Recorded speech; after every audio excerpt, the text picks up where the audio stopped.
सोचिए, एक सुनसान टापू, चारों तरफ अनंत और खौफनाक नीला समंदर, और दुनिया से कटे हुए सिर्फ 3 इंसान। शुरुआत में उन तीनों को लगता है कि वे बस कुछ दिन यहाँ फंसे हैं, लेकिन दिन महीने बन जाते हैं और महीने 6 लंबे सालों में बदल जाते हैं। इन्हीं 6 सालों के असीम अकेलेपन के बाद एक दिन ऐसा आता है जब टापू पर मौजूद वे तीनों इंसान सन्न रह जाते हैं, क्योंकि उस अकेले लड़के को और उन दोनों लड़कियों को ये एहसास होता है कि वे दोनों महिलाएं एक नए जीवन को अपने अंदर संजो रही हैं। ना कोई अस्पताल, ना कोई डॉक्टर, ना कोई दवा और ना ही कोई मदद। अब सवाल सिर्फ खुद के जिंदा रहने का नहीं था, बल्कि अपनी ही आंखों के सामने पल रही 2 नई जिंदगियों को बचाने का बन चुका था। ये कहानी है जहां हालात ने इंसानों से उनकी सबसे क्रूर परीक्षा ली। अंत तक जरूर देखिए, क्योंकि ये कहानी सिर्फ चौंकाती नहीं, बल्कि आपको अंदर तक रुला देती है। नीले समंदर के ऊपर बादल अचानक स्याह काले पड़ चुके थे। एक रिसर्च मिशन पर निकला एक छोटा जहाज तेज तूफान में बुरी तरह फंस गया। जहाज पर मौजूद लोग कुछ समझ पाते उससे पहले ही मौत बनकर आई ऊंची ऊंची लहरें उसे अपनी गिरफ्त में ले चुकी थीं। चीख पुकार, टूटती लकड़ियों की डरावनी आवाजें और अंधेरे में चमकती बिजली, सब कुछ रोंगटे खड़े कर देने वाला था। उसी जहाज पर आरव, एक शांत लेकिन बेहद साहसी युवक, और उसके साथ निशा और मीरा नाम की 2 पढ़ी लिखी वयस्क महिलाएं भी थीं।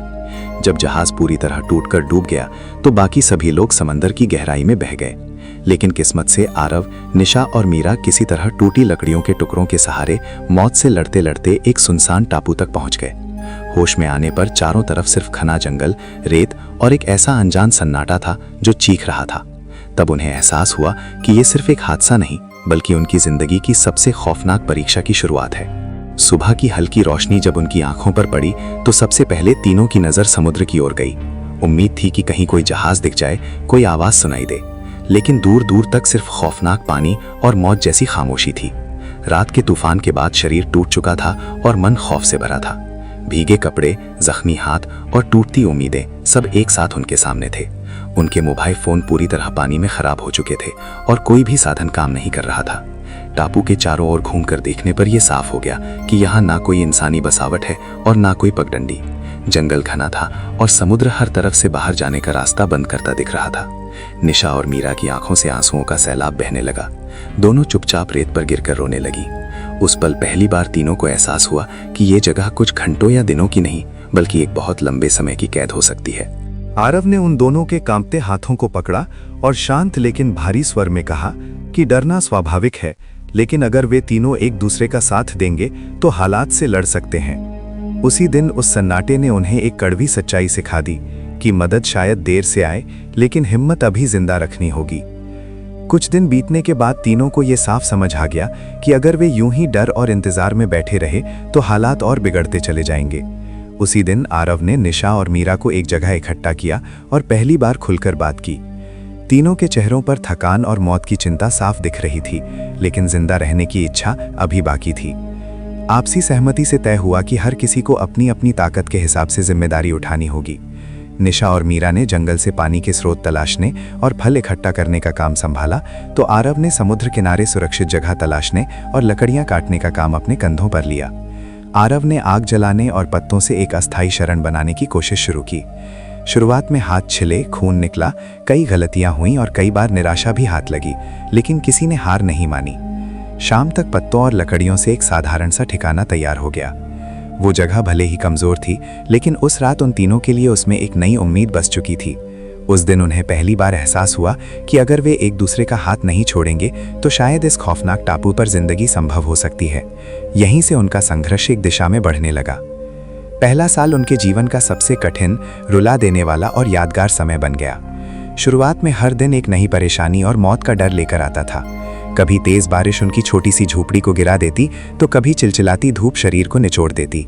खाने का कोई भरोसा नहीं था, पानी सीमित था और बीमारी का डर हर समय नसों में दौड़ता रहता था। कई बार निशा या मीरा की तबीयत बिगड़ जाती तो आरव घबरा जाता कि अगर हालत और बिगड़ी तो वो उन्हें कैसे बचाएगा। रातें सबसे ज्यादा डरावनी होती थीं। जंगल से आती अजीब आवाजें, तेज हवाएं और समुद्र की गर्जना उनकी नींद उड़ा देती। कई बार निशा और मीरा टूट जाती, फूट फूट कर रो पड़ती और अपने पुराने घर, अपने माता पिता को याद करती। लेकिन हर बार आरव उनके आंसू पोंछता और हिम्मत बंधाता। आरव उन्हें समझाता कि डरना स्वाभाविक है, लेकिन हार मान लेना सही नहीं। धीरे धीरे वे सीखने लगे कि हालात कितने भी मुश्किल क्यों ना हो, अगर इंसान एक दूसरे की ढाल बन जाए तो रास्ता निकल ही आता है। पहला साल उनके धैर्य, साहस और एकजुटता की खून से लिखी गई असली परीक्षा था। दूसरे साल की शुरुआत तक उनका डर कुछ हद तक काबू में आ चुका था। अब वो टापू उन्हें उतना अनजान और खौफनाक नहीं लगता था जितना पहले लगता था। उन्होंने सीखा कि मौसम कब बदलता है, समुद्र कब शांत रहता है और जंगल किन चीजों से भरा है। उनकी झोपड़ी अब पहले से मजबूत थी, जिसमें बारिश और हवा से बचाव हो सकता था। खाने की व्यवस्था भी थोड़ी बेहतर हो गई थी। आरव के मछली पकड़ने के तरीके सुधर चुके थे और लड़कियों ने जंगल के कुछ हिस्सों में सुरक्षित फल खोज लिए थे। शाम के समय वे तीनों एक साथ बैठते, आग जलाते और दिन भर की थकान भूलने की कोशिश करते। पुराने जीवन की बातें करते हुए कभी उनके चेहरों पर हंसी आती तो कभी आंखें आंसुओं से भर जाती। धीरे धीरे ये एहसास उनके दिलों में गहरा होने लगा कि ये जगह अब केवल फंस जाने की जगह नहीं रही, बल्कि एक ऐसा ठिकाना बन गई है जहां उन्हें एक दूसरे के सहारे जीना और एक दूसरे के लिए धड़कना सीखना पड़ा है। दूसरा साल उनके लिए खौफ से समझदारी और गहरे अपनेपन की ओर बढ़ने का साल था। तीसरे साल तक टापू की जिंदगी उनकी आदत बन चुकी थी, लेकिन मन के भीतर चल रही भावनाओं की उथल पुथल अब सामने आने लगी थी। लगातार साथ रहना, हर मुश्किल में एक दूसरे पर पूरी तरह निर्भर होना और बिना कुछ कहे एक दूसरे के दिल की बात समझ लेना, इन सब ने आरव, निशा और मीरा के रिश्तों को एक ऐसी गहराई दे दी थी जिसे शब्दों में नहीं बांधा जा सकता। अब कोई अकेले उदास बैठा दिखता तो दूसरा खुद ही पास आकर उसे गले लगा लेता। कई रातें आग के चारों ओर बैठकर बीती, जहां वे अपने घर, माता पिता और दुनिया के उन अधूरे सपनों की बातें करते जो शायद कभी पूरे नहीं होंगे। उन पलों में कभी खामोशी बहुत भारी हो जाती तो कभी एक हल्की सी हंसी उनके दर्द को संभाल लेती। टापू ने उन्हें ये सिखा दिया था कि इंसान सिर्फ शरीर से नहीं, दिल से भी थकता है, लेकिन जब आसपास वो लोग हों जिनसे आप बेइंतहा प्यार करते हो तो वही थकान ताकत में बदल जाती है। तीसरे साल ने उन्हें भावनात्मक रूप से एक धागे में पिरो दिया। अब वे सिर्फ साथ रहने वाले अजनबी नहीं, बल्कि एक दूसरे की धड़कन और जरूरत बन चुके थे। यही गहरा जुड़ाव आगे आने वाले सबसे मुश्किल समय की सबसे बड़ी ढाल बनने वाला था। चौथे साल की शुरुआत ने उनके जीवन में एक नई सोच पैदा कर दी। अब वे सिर्फ आज के लिए नहीं, बल्कि आने वाले कल के लिए भी जीने लगे थे। टापू के मौसम और जमीन को समझते हुए उन्होंने छोटे छोटे बदलाव किए। कुछ जगहों पर मिट्टी साफ कर बीज बोए गए, पानी को बचाने के लिए गड्ढे बनाए गए और रहने की जगह को ऊंचाई पर ले जाया गया ताकि बारिश का नुकसान कम हो। जब पहली बार पौधों में हरियाली दिखी तो वो दृश्य उन तीनों के लिए बेहद खास था। उनकी आंखों में आंसू थे। वो सिर्फ फसल नहीं थी, बल्कि इस बात का संकेत थी कि हालात चाहे जैसे हों, जिंदगी आगे बढ़ने का रास्ता ढूंढ ही लेती है। अब उनकी बातचीत में मौत का डर कम और भविष्य की योजनाएं ज्यादा होने लगी थीं। वे संकेत देने के नए तरीकों पर भी सोचने लगे ताकि कभी कोई जहाज पास से गुजरे तो उन्हें देखा जा सके। चौथा साल उन्हें यह सिखा गया कि उम्मीद कोई अचानक मिलने वाली चीज नहीं होती, बल्कि ये धैर्य, प्यार, मेहनत और विश्वास से धीरे धीरे उगती है, ठीक उसी तरह जैसे बंजर जमीन में उगा वो पहला पौधा। पांचवें साल तक वे तीनों लोग सिर्फ फंसे हुए इंसान नहीं रहे थे, बल्कि दुनिया की नजरों से दूर वे तीनों एक परिवार बन चुके थे। अब हर फैसला मिलकर लिया जाता, हर खुशी और हर परेशानी साझा होती। किसी का मन टूटता तो बाकी दो उसे संभाल लेते। वे छोटे छोटे अवसरों पर साथ बैठकर खाना खाते, पुरानी दुनिया के त्योहारों को याद करके उसी तरह मनाने की कोशिश करते। हंसी अब मजबूरी की नहीं, बल्कि उनके दिलों से निकलने लगी थी। टापू की उस जिंदगी ने उन्हें सिखा दिया था कि परिवार सिर्फ खून से नहीं, बल्कि दर्द में साथ निभाने से बनता है। अब हर कोई दूसरे की सुरक्षा और खुशी को अपनी जिंदगी का मकसद समझने लगा था। पांचवा साल उनके जीवन में एक सुकून भरी स्थिरता लेकर आया, जहां दुनिया का डर खत्म हो चुका था और एक असीम अपनापन बाकी था। ये प्रेम का बंधन ही था जो उन्हें आगे आने वाले उस अनजान और खौफनाक सच के लिए मजबूत बना रहा था। छठे साल में कदम रखते ही तीनों को महसूस होने लगा कि वे अब पहले जैसे कमजोर इंसान नहीं रहे। समय और दर्द ने उन्हें भीतर से फौलाद बना दिया था। अब टापू पर बिताया हर दिन केवल जिंदा रहने की कोशिश नहीं, बल्कि आने वाले समय की तैयारी था। कामों का बंटवारा अपने आप होने लगा, बिना कहे हर कोई अपनी जिम्मेदारी निभाने लगा। रिश्तों में अब कोई जल्दबाजी या उलझन नहीं थी, बल्कि एक गहरी समझ और ठहराव था। कभी कभी वे समुद्र के किनारे बैठकर सोचते कि दुनिया अब कैसी होगी, क्या वहां उन्हें किसी ने याद भी किया होगा। डर अब भी था, लेकिन वो डर उन्हें तोड़ता नहीं, बल्कि सतर्क रखता था। वे जानते थे कि नियति ने उन्हें जिस मोड़ पर ला खड़ा किया है उससे मुंह नहीं मोड़ा जा सकता। छठे साल ने उन्हें ये सिखा दिया कि जीवन कभी रुकता नहीं, वो चट्टानों के बीच से भी अपना रास्ता बना लेता है। यही समझ उन्हें आगे आने वाले उस सबसे बड़े बदलाव के लिए मानसिक रूप से तैयार कर रही थी जिसने उनकी दुनिया हिला दी। छठे साल के बीच में एक ऐसा समय आया जब तीनों के चेहरों पर एक अजीब सी खौफनाक चिंता दिखने लगी। कुछ हफ्तों से माहौल पूरी तरह बदला हुआ था। निशा और मीरा दोनों की तबीयत में धीरे धीरे बड़े बदलाव आ रहे थे। बहुत अधिक थकान, सुबह की कमजोरी और शरीर में पहले जैसी ऊर्जा का ना होना।